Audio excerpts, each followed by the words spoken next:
Hello friends, એક આપણે route 9.3 ને સંખ્યા રેખા ઉપર દર્શાવવું છે અને બીજું છે 4.26, એમાં 26 ઉપર 12 આપેલું છે. એટલે કે આ અનંત આવૃત્ત સંખ્યા છે. અનંત આવૃત્ત સંખ્યા અને આ જે છે એ અસમય સંખ્યા, એટલે કે આ સમય છે આ કઈ છે અસમય. તેને આપણે સંખ્યા રેખા ઉપર દર્શાવવાની રીત બંને આપણે જોઈએ.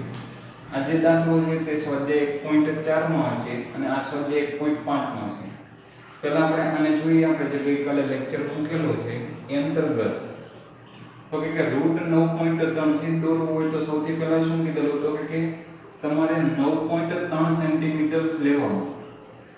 એટલે કે 9.3 સેન્ટીમીટર નું માપ તમારે લેવાનું છે. આપણે નામ આપી દઈએ A થી B 9.3 સેન્ટીમીટર લીધું. તમે પણ સાથે દોરતા રહેજો. પછી શું કરવાનું તો કે B થી 1 સેન્ટીમીટર લેવાનું. આ 1 સેન્ટીમીટર છે જેને આપણે નામ આપી દઈએ C. જે દોરાઈ જાય પછી આપણે A અને C નો શું દોરવાનો આવે તો કે લંબ દ્વિભાજક દોરવાનો આવે, કારણ કે આપણે મધ્ય બિંદુ નક્કી કરવાનું છે. તો A અને C ના અડધાથી વધારે માપ રાખી ઉપર અને નીચે શું આવે તો ચાપ આવે. C ને કેન્દ્ર રાખી એટલા જ માપો વડે ઉપર અને નીચે ચાપ. આ બંનેમાંથી પસાર થતી તમે શું દોરશો તો કે રેખા. જે આ AC રેખાને છે તે ત્યાં આગળ તમારું શું રહે છે તો કે મધ્ય બિંદુ, જેને આપણે કહી દઈએ O. એટલે કે સૌથી પહેલા આપણે શું લીધું તો કે 9.3 સેન્ટીમીટર નો રેખાખંડ, ત્યાંથી 1 સેન્ટીમીટર એટલે BC લીધું. પછી A અને C નો લંબ દ્વિભાજક દોરી અને શું નક્કી કર્યું તો કે AC નું મધ્ય બિંદુ. હવે તો કે જો આપણે C ને કેન્દ્ર રાખીએ અને A સુધી માપીએ અને આવી રીતે અર્ધવર્તુળ દોરીએ તો અર્ધવર્તુળ જે આપણને મળ્યું એ કઈ ત્રિજ્યા લઈને દોર્યું OA અથવા તો OC. આપણે જે ગઈકાલે ચર્ચા કરી હતી એ મુજબ કે રૂટ 9.3 કઈ રીતે મળશે તો કે તમે જે 9.3 સેન્ટીમીટર લીધું ત્યાંથી તમારે શિરોલંબ એકનું દોરોની રેખા દોરોની જે અર્ધવર્તુળને છેદે એ તમારું માપ કયું રહે છે તો કે √9.3. એટલે કે અહીંથી તમે કાટખૂણે અહીંયા આગળ તમારે કાટખૂણે મૂકી દેવાનું અને 90 અંશના ખૂણે એકદમ સીધી રેખા દોર નાખો તો અર્ધવર્તુળને છેદે ને આપણે D નામ આપી દઈએ તો આ BD શું થઈ જશે તો કે 9.3 √9.3. એટલે કે આપણને BD નું માપ મળી ગયું. હવે તો કે આપણે તો એને સંખ્યા રેખા ઉપર લાવવાની હોય. સંખ્યા રેખા ઉપર લાવીએ છીએ ત્યારે આને આપણે x અક્ષ કહીએ. અહીંયા આગળ તો કે 0 સેન્ટીમીટર છે. આ 1 સેન્ટીમીટર નું માપ હતું એટલે આ 1 છે, આ 2 છે, આ 3 છે, એવી રીતે મળતું રહેશે. હવે તો કે અહીંયા આગળ B ને કેન્દ્ર રાખી અને શું કરીએ તો કે D સુધી માપો. B ને કેન્દ્ર રાખી D સુધી માપો. પરિકરને B ઉપર રાખો, B થી D સુધી માપો અને અહીંથી આવી રીતે આમ શું દોરો ચાપ દોરો. ઈ જે ચાપ અહીંયા આગળ તમારે x અક્ષને છે તે ત્યાં આગળ શું નામ આપી દો E.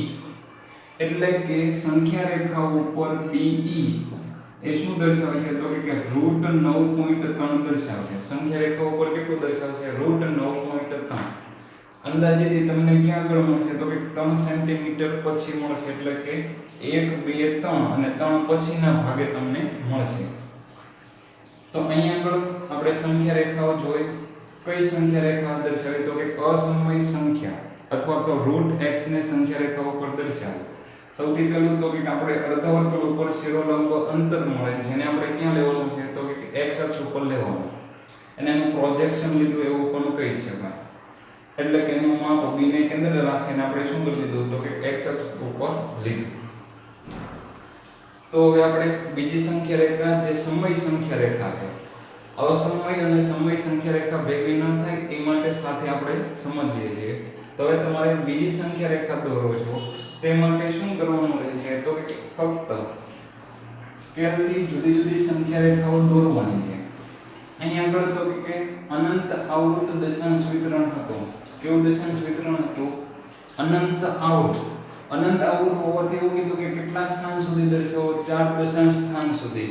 એટલે કે જે સૌથી પહેલા તો સંખ્યા આપેલી છે એને 4 દશાંશ સ્થાન સુધી લખી નાખો. એટલે કે 2626 દશાંશ ચિહ્ન પછી 4 અંક 2626 4 અંક થઈ ગયા. હવે સૌથી પહેલું તો કે સંખ્યા રેખાઓ પર જોઈએ તો આ કોની વચ્ચે આવે તો કે તમારે પહેલા બબ્બે અંક લેવાના એટલે કે એક એક અંક વધતું જવાનું એક સાથે આપણે આખી સંખ્યાને દર્શાવવાની નથી પહેલા જોઈએ તો કેટલો આવે 4.2 આવે 4.2 કોની વચ્ચે આવે તો કે 4 અને 5 ની વચ્ચે આવશે તો સંખ્યા રેખા ઉપર 4 અને 5 એની વચ્ચે ટોટલ કેટલા ભાગ હોય તો કે 10 ભાગો હોય વચ્ચે તમે કાપા કરતા જાવ એટલે કે તમને મળશે 4.1 4.2 તમારે 1 સેન્ટીમીટર ના અંતરે આ બધું દોરતું જવાનું એટલે 4 થી 1 સેન્ટીમીટર એ 4.1 પછી તો કે 4.2 4.3 4.4 4.5 4.6 4.7 4.8 પછી આપણને શું મળે તો 4.9 અને 5 એટલે કે આ જે સંખ્યા રેખા દોરી એની અંદર આપણને 4 અને 5 ની વચ્ચે કઈ સંખ્યા લેવાની છે તો કે 4.2 4.2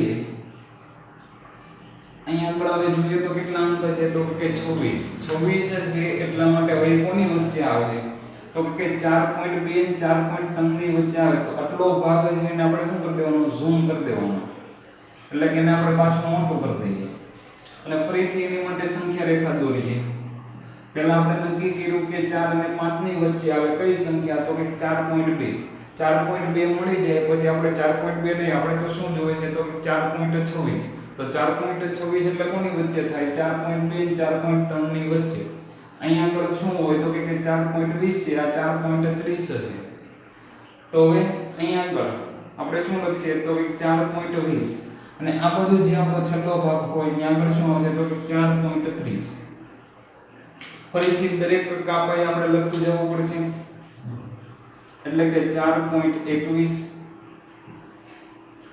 4.22 4.23 4.24 4.25 4.26 4.27 4.28 4.29 હવે આપણે જોઈએ તો આપણે કઈ સંખ્યા લેવાની થાય તો 4.26 પણ હવે પાછો આગળ એક વધી જઈએ તો કે આપણે 4.26 નહીં શું છે તો કે 4.262 એટલે કે આ કોની વચ્ચે આવશે તો કે 4.26 અને 27 ની વચ્ચે આવે ફરીથી એને આપણે ઝૂમ કરીએ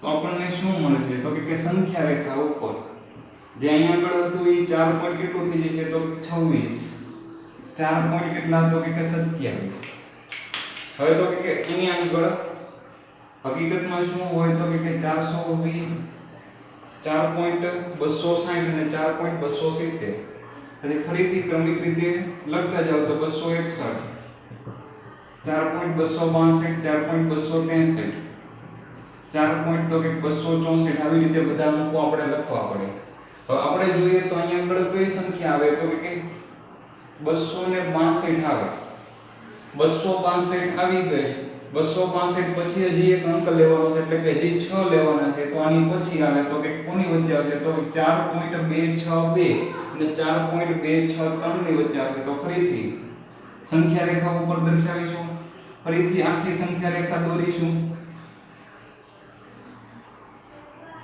તો આજે આપણને અંક મળશે અને અહીંયા આગળ દર્શાવી દઈએ 4. તો કે 263 પાછળ એક 0 એટલે 4 અંક સુધી હવે લઈએ છીએ અહીંયા આગળ તો કે આપણે ક્યાં સુધી લેવું પડશે તો કે 4.2620 એટલે કે 4 અંક લીધા હવે ક્રમિક પાછા અહીંયા લખતા જઈએ તો કે 4 પોઈન્ટ કેવું લખવું પડે 2621 4.2622 4.2623 4.2625 4.2626 4.2627 તો આવી રીતે આપણે લખીએ તો આપણને 4.2626 જે આપણી 4 દશાંશ સ્થાન ઉપર દર્શાવેલી સંખ્યા રેખાની સંખ્યા થશે જેને આપણે ઉપર મુજબ તો કે અહીં રાઉન્ડ કરી દીધું એટલે સંખ્યા રેખા ઉપર દર્શાવાઈ ગઈ એમ કહી શકાય હવે તો કે તમને કોઈ પણ સંખ્યા આપે તો આવી રીતે દોરતા આવડવું જોઈએ તો એની માટે એક ચર્ચા લઈ લઈએ 3.37 3 7 માનો કે આ સંખ્યા રેખા ઉપર દર્શાવવાની છે